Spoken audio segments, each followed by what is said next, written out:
ओम शांति। एक बार सभी प्यार से बोलेंगे, ओम शांति,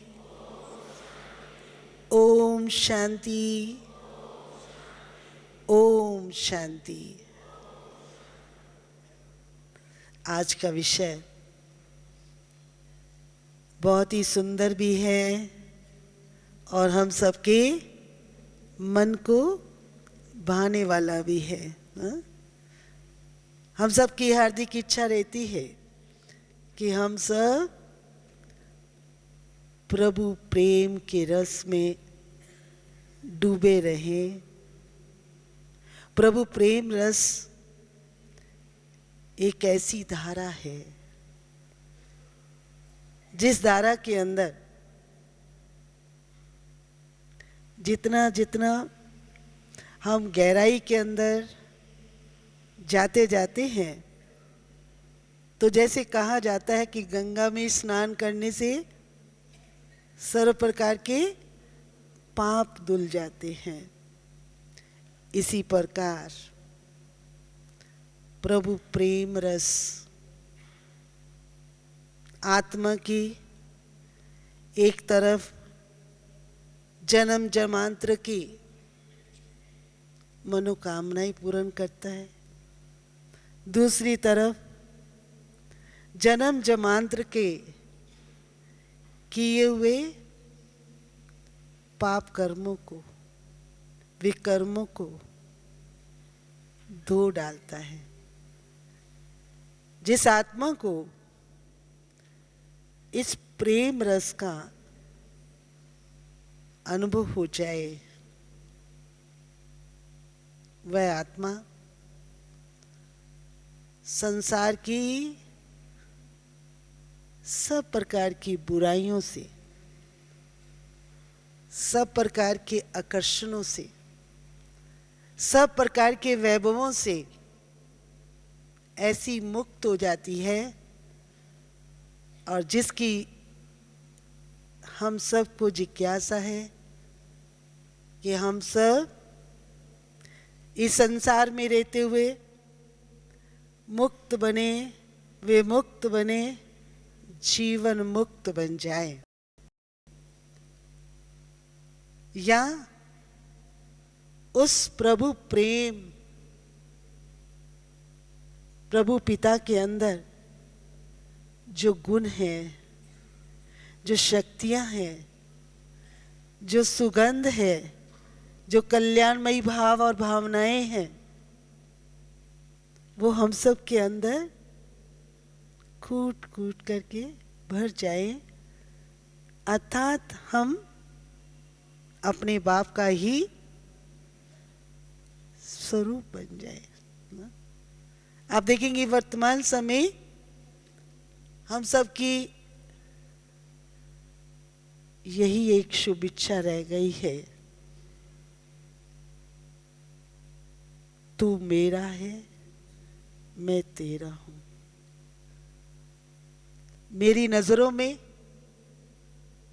बस एक तू ही तू नजर आए, और बाप कहता है मेरी नजरों में एक तू ही तू मेरा संपन्न और संपूर्ण प्रेम विभोर आत्मा, सदा कल्याणमयी भाव, कल्याणमयी भावनाओं को लिए हुए नजर आए। क्योंकि जब तक हम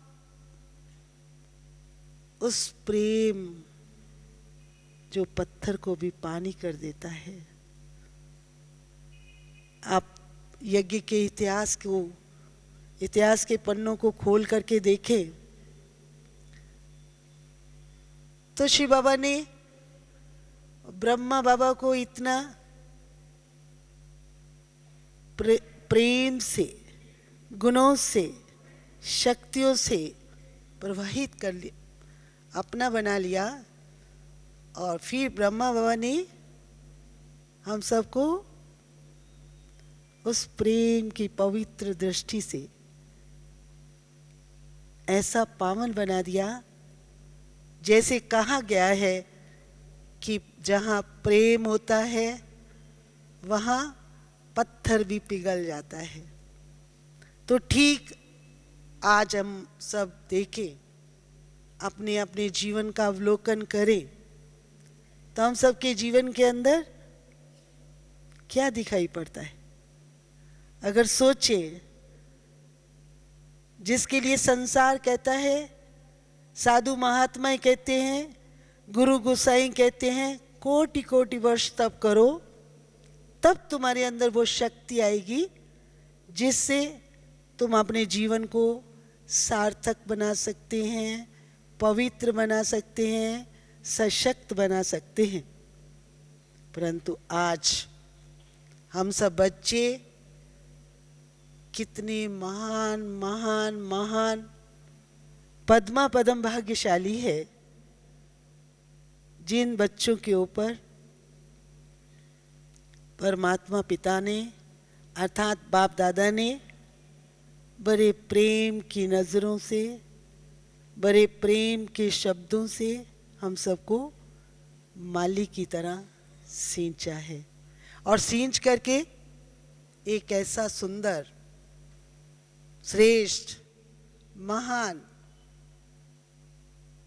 संपन्न स्थिति के नजदीक ला करके खड़ा किया है। और आज भी प्राण बाप दादा की हम सब बच्चों के प्रति यही शुभाव रहता है कि मेरे बच्चे मेरे समान बन जाए।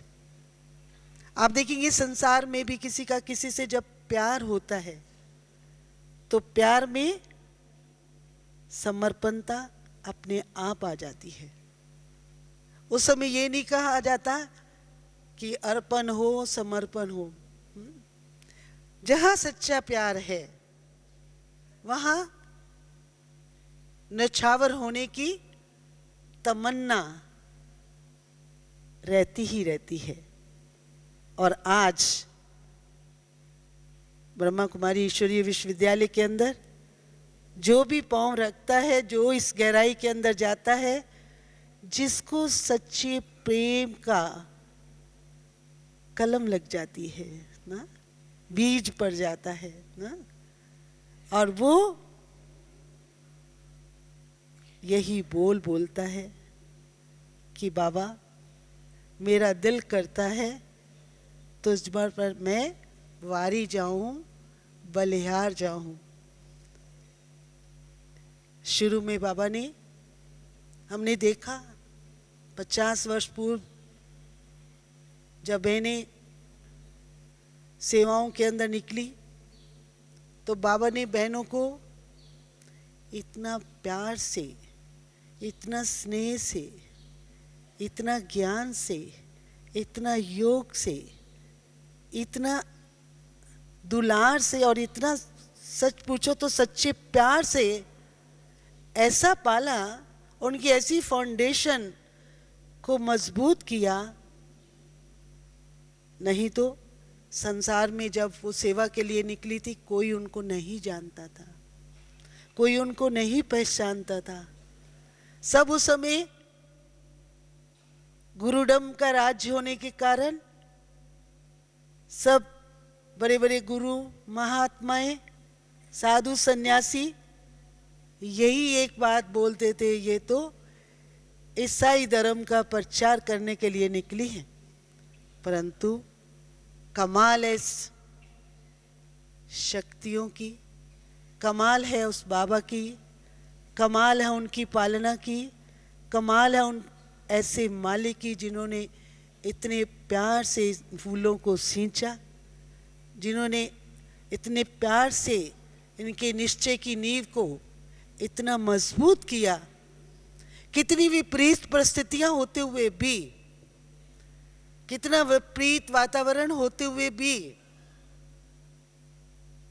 उस प्यार की नींव के आधार से इन शक्तियों ने अपने ज्ञान से, तप से, त्याग से, सेवा से और एक बल और एक भरोसे से आज संसार को एक नई दिशा प्रदान कर दी है। नहीं तो ये एक छोटी सी चिंगारी कहाँ से निकली? हैदराबाद से निकली। परंतु आज ये चिंगारी कहाँ तक फैलती जा रही है, अगर उसके पीछे देखा जाए तो क्या है? उसके पीछे एक ही बाबा की प्रेम से पवित्र पालना है। इस यज्ञ की नींव इतनी प्रेम से मजबूत कर दी है, जो आज संसार की कितनी भी बातें आ जाएं, ऐसा लगता है नथिंग न्यू, कोई नई बात नहीं है, कोई उसका असर नहीं है। जो लक्ष्य लेकर के शुरू से चले, उसी लक्ष्य को लेकर के आगे आगे कदम बढ़ाते गए, और आज समस्त विश्व के अंदर ये बाबा के प्रेम का झंडा सबके दिलों में लहराता चला जा रहा है। तो देखा जाए, प्रेम समर्पणता भी लाता है, प्रेम एक शक्ति भी है। जैसे हम कहते हैं कि योग लगाने से जीवन में 8 प्रकार की शक्तियां आती है, तो मुझे लगता है कि वो 8 शक्तियों से पहले अगर सत्य ज्ञान हो जाता है आत्मा को, सत्य पिता की पूर्ण नीति से पहचान हो जाती है, और सच्चे प्रेम के अंकुर जागृत हो जाते हैं, तो सच्ची शक्तियां जो आज हम सबके जीवन में सुषिप्त अवस्था में पड़ी है, वो जागृत होकर के ऐसी सशक्त आत्मा बना देती है जो जीवन के आरंभ काल में हम समझते हम इतना काम नहीं कर सकते। जैसे मैं आपको अपना मिसाल बताती हूँ कि जब हम इस विद्यालय के अंदर आए तो बहुत अपने आप को, आप सब भी अपने आप को क्या समझते थे? नीच है, पापी है, कामी है, क्रोधी है, लोभी है। हे प्रभु, हमारे पास कुछ नहीं है, हमको सद्बुद्धि दो, हमको सद शक्ति दो। एक भिखारी के रूप में टाइम टू टाइम भीख मांगते रहते थे। परंतु प्राण बाप दादा ने ज्ञान, सच्ची पहचान देकर, सच्चा ज्ञान देकर, सच्ची आत्मिक समृद्धियां दिलाकर हम सबको ये बोध करा दिया कि तू ना नीच है, ना पापी है, ना कामी है, ना क्रोधी है। तू क्या है? तू मेरी आत्मा, मेरा बच्चा। जैसे मैं सर्वशक्तिवान हूं, वैसे तू भी मास्टर सर्वशक्तिवान है। एक घटना मुझे अच्छी तरह से याद आती है कि एक बार पिता श्री ब्रह्मा बाबा अमृतसर में पहली बार जब गए, तो मैं तो बहुत बोली बाली बच्ची थी बाबा की। तो बाबा जब गए तो पहले ये टेप रिकॉर्डर वगैरह नहीं हुआ करता था, ग्रामोफोन होता था। तो ग्रामोफोन के मैंने एक रिकॉर्ड लगा दिया, तुम ही हो माता, तुम ही पिता हो। उसी के अंदर एक लाइन आती है, मैं तेरे चरणों की धूल हूं। तो जैसे ये लाइन ग्रामोफोन के अंदर रिपीट होने लगी, तो पिताश्री ने कहा ठहरो ठहरो। मैं सोचने लगी पता नहीं मेरे से क्या गलती हो गई है, क्या गलती हो गई जो बाबा ने ऐसा कहा।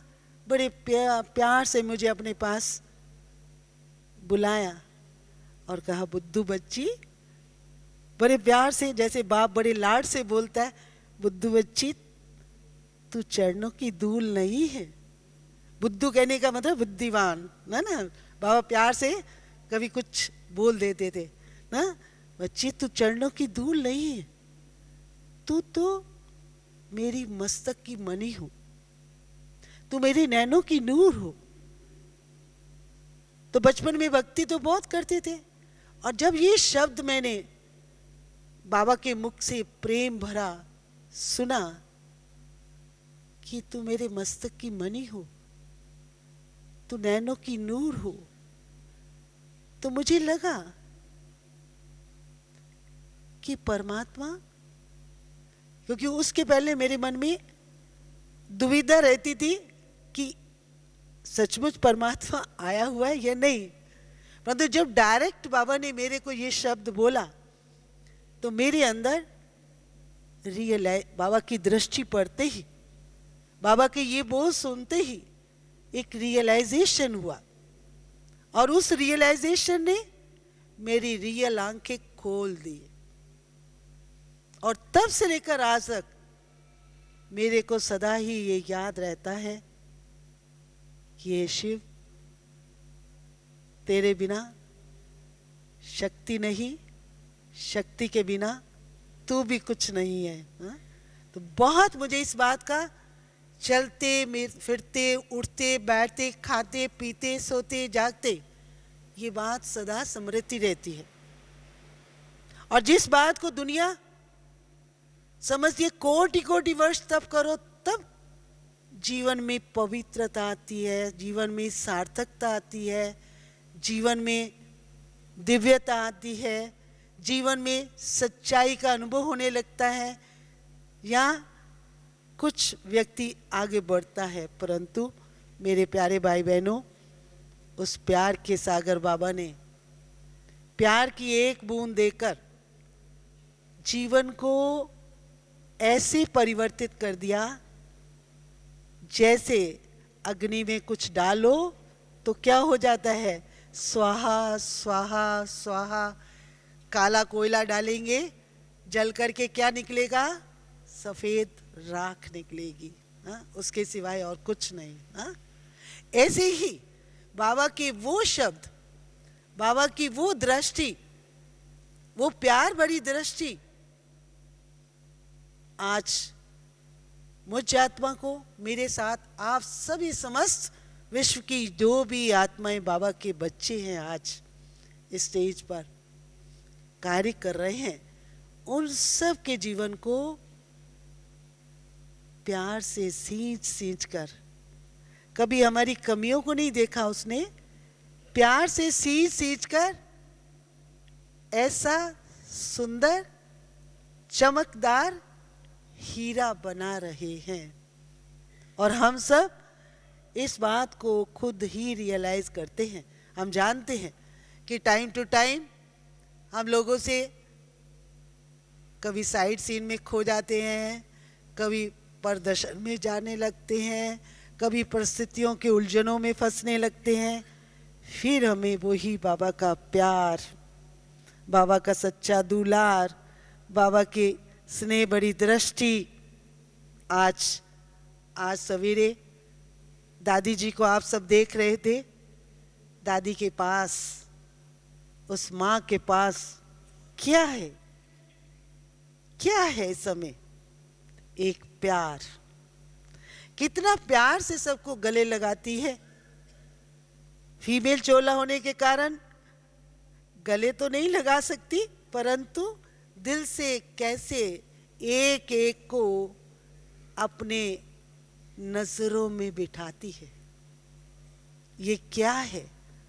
अगर देखा जाए आज इस ईश्वरीय विश्वविद्यालय को जहां बाप ने चलाया, वहां बाप के कदमों में हमारी दादियों ने जो पांव रखा, उनकी श्रीमत का पूर्ण पालन किया, तो उनके जीवन में भी आज हमें क्या प्रेरणाएं मिलती हैं कि एक प्यार ही है सब कुछ। इसलिए यही शिक्षा मिलती है कि प्रेम करना सीखो। प्रेम मांगा नहीं जाता, प्रेम किया जाता है। मांगा जाता है प्रेम किसी से, प्रेम किया जाता है। प्रेम कहाँ होता है? जहां सच्चा संबंध होता है, जहां व्यक्ति के विचारों में समानता होती है, संस्कारों में समानता होती है, स्थिति में समानता होती है, वहाँ प्यार अपने आप हो जाता है। तो हम चाहते हैं कि हम भी प्रेम मूर्त बन जाएं, एक सशक्त मूर्त बन जाएं,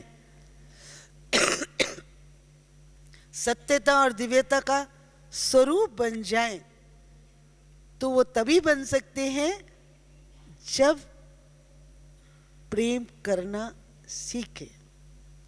कहा भी जाता है ना, बड़े प्रेम से मिलना, संसार में आपस में एक दूसरे से प्रेम से मिलो, प्रेम से गले लगो, प्रेम से बात करो, प्रेम से व्यवहार करो। आप देखेंगे संसार में किस प्राणी की, किस व्यक्ति की वैल्यू है। संसार तो समस्त भाई बहनों से भरा हुआ है, परंतु वैल्यू किसकी है? जिसके जीवन में वैल्यू है, और वैल्यू होते हुए भी अगर वो प्रेम से बोलना नहीं जानता, प्रेम से व्यवहार करना नहीं जानता, और प्रेम की दृष्टि देना नहीं जानता, मुस्कुराना नहीं जानता, तो उसके जीवन की चाहे कितनी धारणाएं और विशेष हो, उसकी कोई इतनी वैल्यू नहीं है ना? तो अगर हम चाहते हैं, हम डायमंड हॉल में बैठे हैं, हम एक डायमंड बन जाएं, हम वैल्यूएबल एक हीरा बन जाएं, तो वो तभी बन सकते हैं जब हम पहले अपने आप से प्रेम करना सीख जाएं। क्योंकि भगवान ने भी पहले हमें अपने से प्रेम करना सिखाया, उससे प्रेम हमारा बाद में हुआ। पहले उसने हमें यह सिखाया, खुद को जानो, खुद से प्रेम करो, और जिसका खुद से जितना प्रेम हो जाएगा, वो रंग, ऐसा रंग चढ़ जाएगा जिसके लिए गायन है। क्या गायन है? लाली मेरे लाल की जित देखा उत लाल, लाली देखन मैं गई, मैं भी हो गई लाल। तो आज सच्चे प्रेम का स्वरूप है, उस लाल की तरह हम भी सदा ही लाल होकर के रहें। आज बाबा हम बच्चों से यही डिमांड कर रहा है कि जैसे आप देखेंगे एक ब्रह्मा बाबा ने हम सबको सच्चा प्रेम दिया, सच्चे गले से लगाया, हम सबके विकारों को अपनी प्रेम भरी दृष्टि से, अपने सच्चे दिल के प्यार से ऐसे सींच कर सारे विकारों को खत्म कर दिया। ऐसे ही हम चाहते हैं, ऐसे ही बाबा चाहता है कि मेरे बच्चे मेरे समान बने। अब बाबा के समान हम तभी बन सकते हैं जब बाबा के श्रीमत का हम पूर्ण पालन करेंगे, और बाबा की जो बताए हुए रास्ते, जो बाबा की बताई हुई नीति रीति है, उसको जितना जितना गहराई तक हम अमल करते जाएंगे, गहराई तक जाते जाएंगे, उतना उतना हमारा जीवन अपने आप में श्रेष्ठ और महान बन जाएगा। तो मेरे कहने का भाव ये है कि बैठ बैठ कर के हमें अपने आप से पूछना चाहिए कि मैं प्रेम में हूं, या ऊपर तोते की तरह रटता हूं ना। आत्मा आत्मा भी, मैं बाबा का बच्चा, बाबा प्यार का सागर है, ये ऊपर से बोलता हूं, या सागर के तले के अंदर चला गया हूं। मुझे अभी जरूरत है सागर के तले में जाने की। और जो व्यक्ति, जो भाई बहन सागर के तले में चला जाएगा, वह दुनिया के सब आकर्षणों से अपने आप में मुक्त हो जाएगा। उसको ये नहीं कहना पड़ेगा कि दीदी क्या करूं, मैं तो नहीं चाहता कि मैं ऐसा करूं, परंतु परिस्थिति ऐसी थी जो हो गई। ऐसा नहीं, उनके आगे परिस्थिति कुछ नहीं है। ये परिस्थितियां भी हमारी अपनी ही कमजोरियों का नाम है। आप याद करिए, संसार में जिन्होंने सच्चा शारीरिक प्रेम किया, लैला मजनू की कहानी हमारे सामने हम सुनते रहते हैं, शास्त्रों में गाई जाती है, दृष्टांत देने वाले उसका दृष्टांत देते हैं। तो उन्होंने सिर्फ शारीरिक प्रेम किया, सिर्फ शरीर को ही देखते रहे। उसके लिए भी अपना सर्वस्व न्यौछावर कर दिया, उसका टेस्ट लेने के लिए। क्योंकि लैला एक अच्छे परिवार की थी, मंजनू गरीब व्यक्ति था, तो उसका बाप उसको मिलने नहीं देता। परंतु फिर भी जब सच्चा प्रेम था उनका, तो वो एक दूसरे के बिना नहीं रह सकते थे।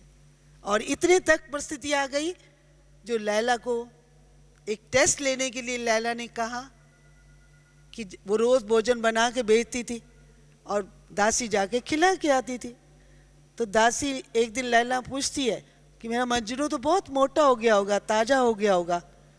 तो उसने कहा तो सारे ही तो ऐसे ही दिखाई पड़ते हैं। तो उसने कहा तुम गलत आदमी को खाना दे करके आती हो, है ना, वो तो बहुत पतला सुबला होगा। तो कहा कैसे पता चले? तो क्या किया उसके लिए, क्या किया?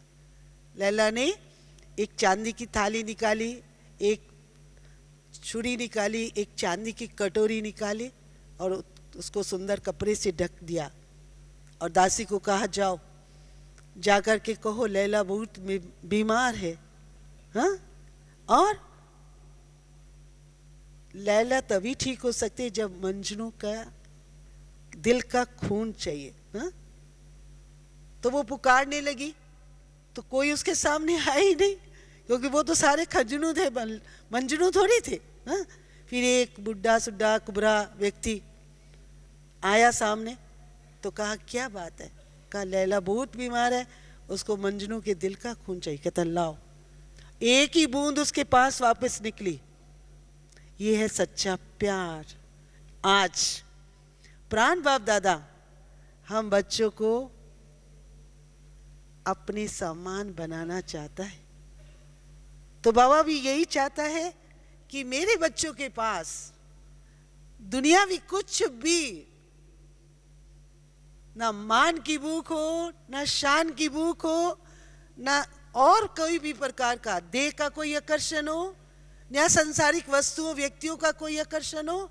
सिर्फ एक ही आकर्षण हो जो कल वाणी के अंदर बताया कि मेरे बच्चे आप साक्षात्कार मूर्त बन जाओ। उसके लिए क्या बनो? आकारी भी बनो, अलंकारी भी बनो। बताया कल बाबा ने।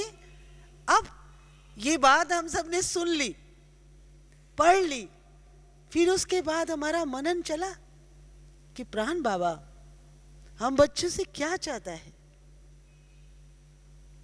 कि सदा सजी सजाई अलंकारिक मूर्त दिखाई दे, आकारी माना फरिश्ता रूप दिखाई दे। हाँ, तो ये सवाल हम लोगों को बैठ बैठ करके अपने आप से पूछना है कि मेरा बाबा मेरे से जो चाहता है वो मेरे जीवन में है। आज हम दादी प्रकाश मणि जी को, दादी गुलजार दादी को, जानकी दादी जी को जब देखते हैं तो उसमें बाबा का कुछ प्रतिबिंब दिखाई देता है। नैनों से देखो, हाँ भाव से देखो, कर्म से देखो, व्यवहार से देखो, बोल से देखो, तो जब वो बाबा के कदमों में अपने कदम रखकर अपने आप को ऐसा बना सकती हैं, तो क्या हम बच्चे नहीं बना सकते? मुझे बात याद आती है कि बाबा को करोड़ों में देखते थे, एक दिखाई पड़ता था। मम्मा को करोड़ों में देखते थे, एक दिखाई पड़ती थी।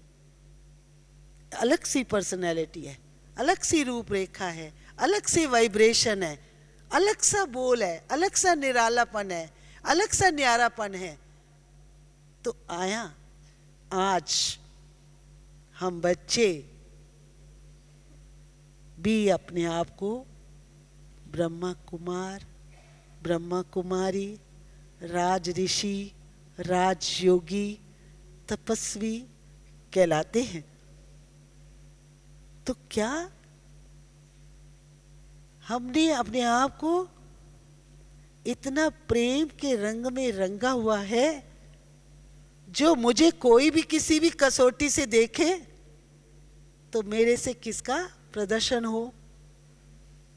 मेरे माँ बाप या जो मेरे बड़े हैं उनका प्रदर्शन मेरे द्वारा हो।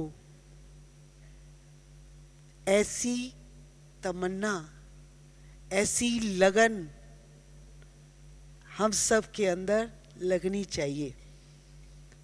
ऐसी मग्न लवलीन अवस्था हम सब की होनी चाहिए। अब वो लवलीन अवस्था या तालीन अवस्था हमारी कब रहेगी?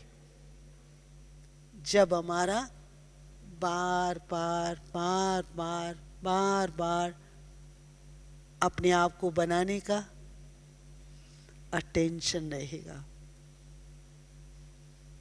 कि मुझे अपने आप को ऐसा बनाना ही है, मुझे अपने बाप के अनुकूल अपने आप को सत्तो प्रधान बनाना ही है।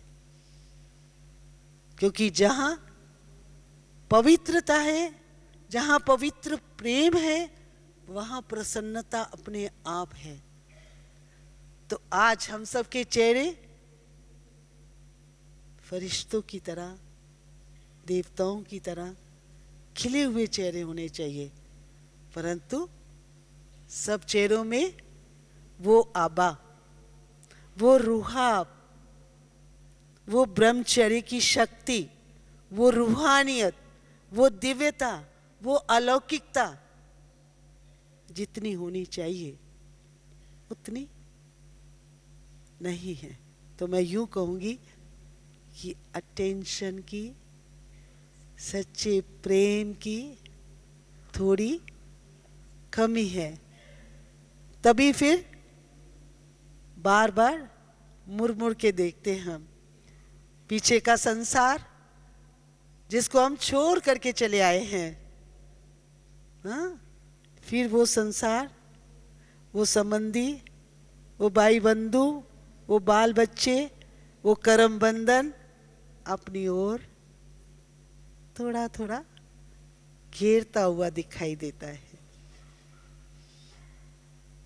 हम दुनिया के इष्ट हैं, हम एक सच्चे प्रेमी आत्मा हैं जिन्होंने सच्चा प्रेम किया है, दिल का प्रेम किया है, जिन्होंने अपने आप को बाबा के आगे बलिहार किया है।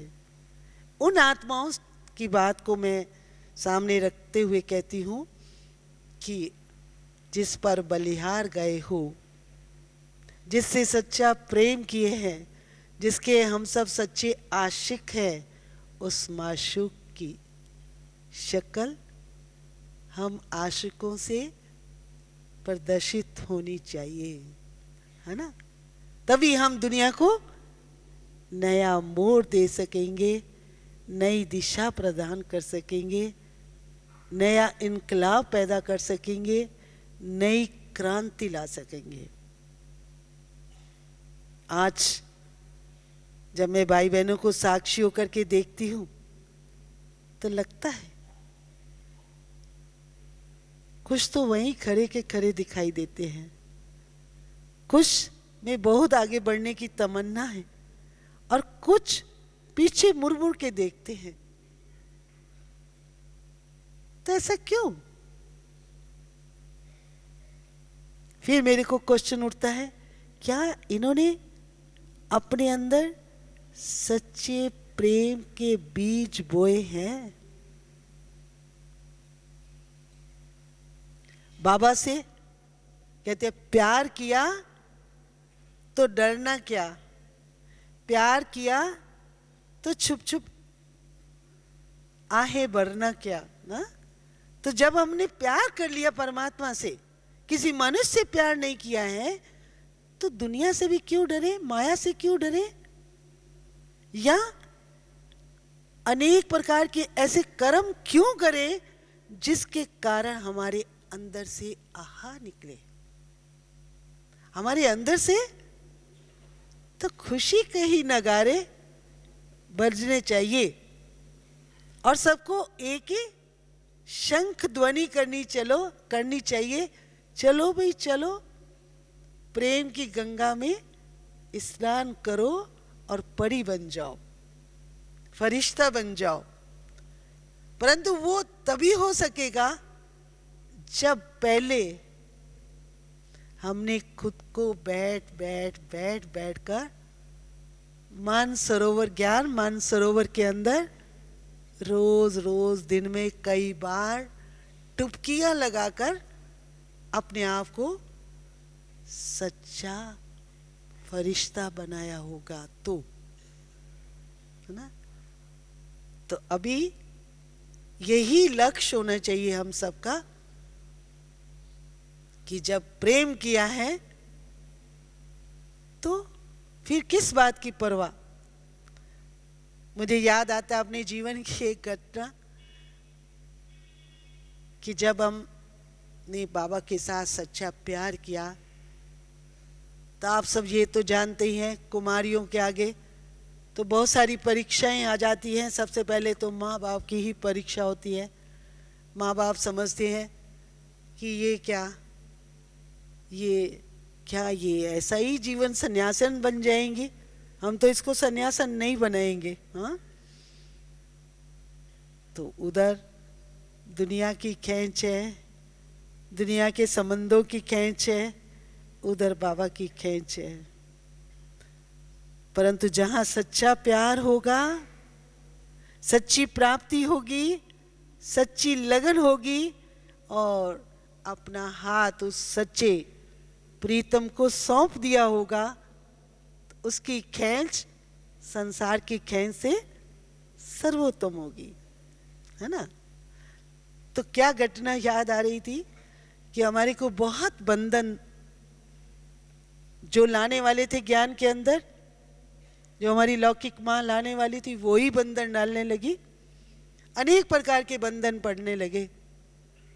एक दिन मुझे याद आता है, वो दिन जानकी चंद्रमणि दादी, क्योंकि हमने बड़ी बड़ी दादियों की पालना लिए है। चंद्रमणि दादी, हम लोग क्लास के अंदर जैसे आप सब बैठे हैं, ऐसे अमृतसर की क्लास के अंदर बैठे थे। तो क्लास में बैठते बैठते दादी का, वो तो आपको पता ही है, वो शेरनी शक्ति ललकार करती थी ऐसी, जो व्यक्ति वहीं कायल हो जाता था। तो बोलती है, शुक्ला, लगन वो होती है जो सिर पे चढ़ के नाचे। तुम्हें सच्ची लगन नहीं है। अगर लगन हो तो हम अगर तेरे को यहां नहीं आने देते हैं, बाबा अपने घर में नहीं आने दे, मैंने ऐसा तो हुआ नहीं था, नहीं आने देते हैं क्योंकि हमारी माँ बहुत तेज थी ना, तो तुम किसी स्वामी के आश्रम में जाकर के रह करके दिखाओ। उस समय मेरी आयु थी 20 वर्ष होगी, मैं समझती 21-20 वर्ष।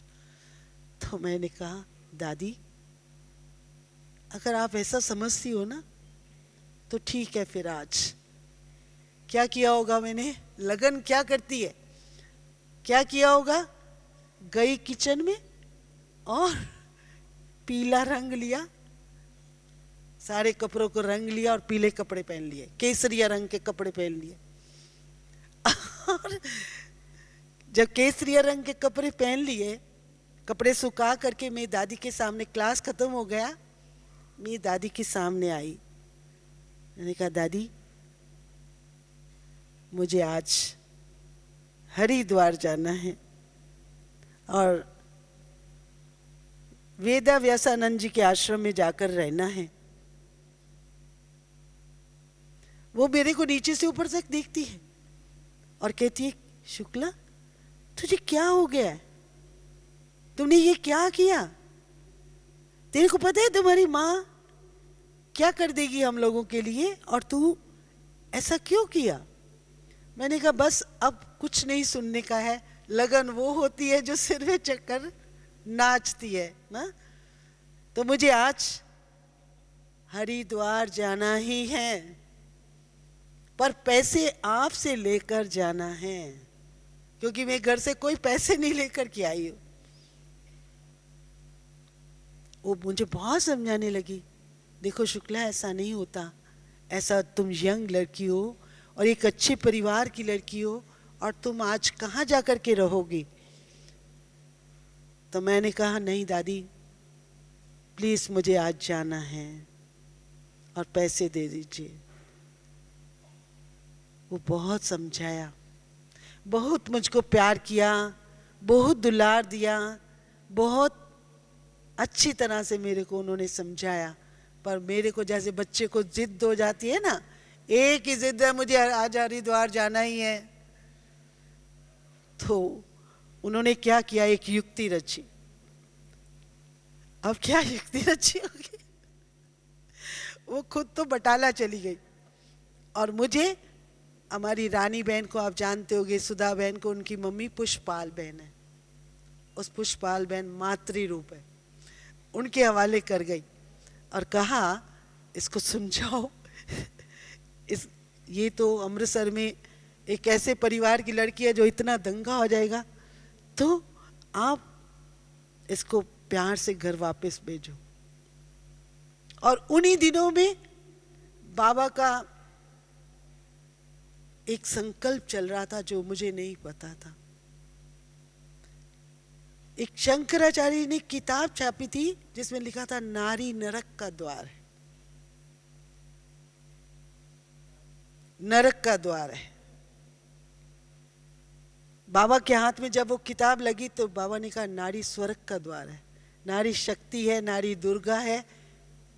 कोई मेरी बच्ची ऐसी निकले जो इन सन्यासियों को, इन शंकराचार्य को दिखाए कि नारी दुर्गा है, नारी शक्ति है। तो मुझे ये बात नहीं पता थी, तो फिर उन्होंने मेरे को समझाया कि देखो तुम्हारे लिए बाबा का एक बहुत बड़ा संकल्प है, तुम घर आज वापस जाओगी, तुम हरिद्वार नहीं जाओगी ना। फिर जब उन्होंने मेरे को बहुत समझाया तो मैंने कहा ठीक है, पर मैं आपको ये छोटी सी घटना, जहां लगन है, जहां लगन में मगन है, वहां संसार की कोई बातें उसको छू भी नहीं सकती, छू भी नहीं सकती हैं। फिर बाबा की दृष्टि हमारे ऊपर पड़ी। जब हम बाबा से सच्चा प्यार करते हैं तो बाबा भी ऐसे बच्चों के ऊपर अपना सब कुछ न्यौछावर करते हैं। मैंने कल भी आपको सुनाया था, बाबा ने मुझको सेंटर खोल के दिया था। उसके पहले क्या किया हा? क्योंकि बंधन, मैंने जैसे बताया कि बहुत बंधन थे, तो बाबा ने कहा बच्ची, मम्मा गई अमृतसर में, उन्होंने भी मेरे को समझाया, परंतु लगन, इसके पीछे अगर आप जाएंगे तो एक सच्चा प्यार है, प्यार है, प्यार के सिवाय, प्यार के साथ साथ शक्ति है। जहां प्यार है वहां शक्ति अपने आप में आ जाती है। भगवान ने ऐसी सशक्त आत्मा बना दिया, ऐसा निर्भय बना दिया, जो बच्ची क्लास के अंदर अपनी टीचर को लेसन भी नहीं सुना सकती थी, उसको इतना सशक्त बना दिया, इतना सशक्त बना दिया, जो बस में, सारी बस के अंदर अकेले अकेले रात के टाइम फरीदाबाद में जब जाया करती थी, मुझे याद आते हैं वो दिन। पालम में मैं जब जाया करती थी, मुझे याद आते हैं वो दिन। बस में एक पैसेंजर कौन होता था? शुक्ला होती थी। और कई लोग मुझसे पूछते थे, शुक्ला, ये बहन जी आपको डर नहीं लगता? और मैं उनको कहती थी, आपको दिखाई नहीं पड़ता मेरा बैकबोन कौन है? मैं किसकी छत्र छाया लेके चल रही हूं? मेरा साथी और सारथी कौन है? तो जिसको भगवान ने अपना साथी बना लिया, जिसने भगवान को अपना साथी और सारथी बना दिया, वो संसार क्या कुछ भी उसको करना पड़े, वो वहां भी सेफ साउंड रहता है। तो मेरे कहने का भाव कि बाबा ने हमारी लौकिक माँ की आश को भी पूर्ण किया। कहा ठीक है, इसको मम्मा ने हमको कहा तुम शादी करो, है ना, तो हमारे को वो पार्ट भी हमने प्ले किया, परंतु पार्ट प्ले करते हुए मन से एक बार भी संकल्प नहीं आया कि मेरे को शादी किया है, मैंने कुछ, मुझे अगर आज भी कोई बोले तो मुझे लगता है ये तो मेरे को नीचा करते हैं। मेरा ग्रेट, मैं शिव की शक्ति हूँ, मैं तो एक महान आत्मा हूँ, मैं तो एक श्रेष्ठ आत्मा हूँ और मैं दुनिया को नया मोड़ देने वाली आत्मा हूँ। मुझे कोई इस तरह का नाम से कोई संबोधित नहीं करेगा और नहीं कोई कर सकता ना। परंतु बाबा कभी कभी प्यार से टेस्ट लेता था, प्यार से कभी कभी ऐसे बोलते थे, आओ श्रीमती शुक्ला जी ना, तो मैं कहती थी बाबा आपने क्या बोला, क्या बोला, तो कहता था यही तो बोला, श्रीमत पर चलने वाली शुक्ला।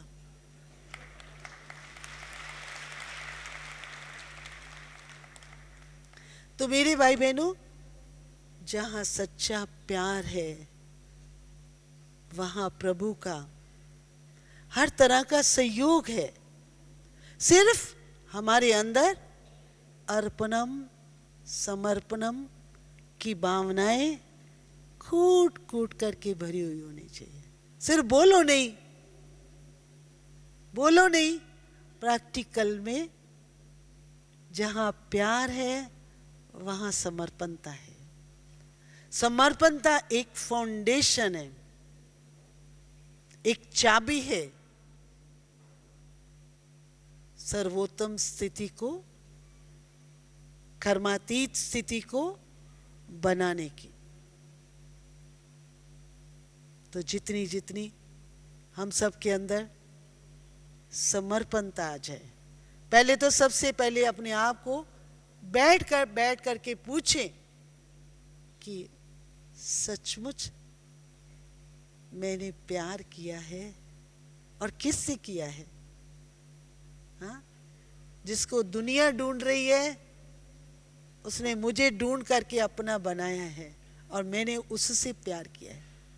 उसने किस लिए प्यार किया मेरे को, किस लिए प्यार किया, उसने इसलिए मुझे अपना प्यारा बनाया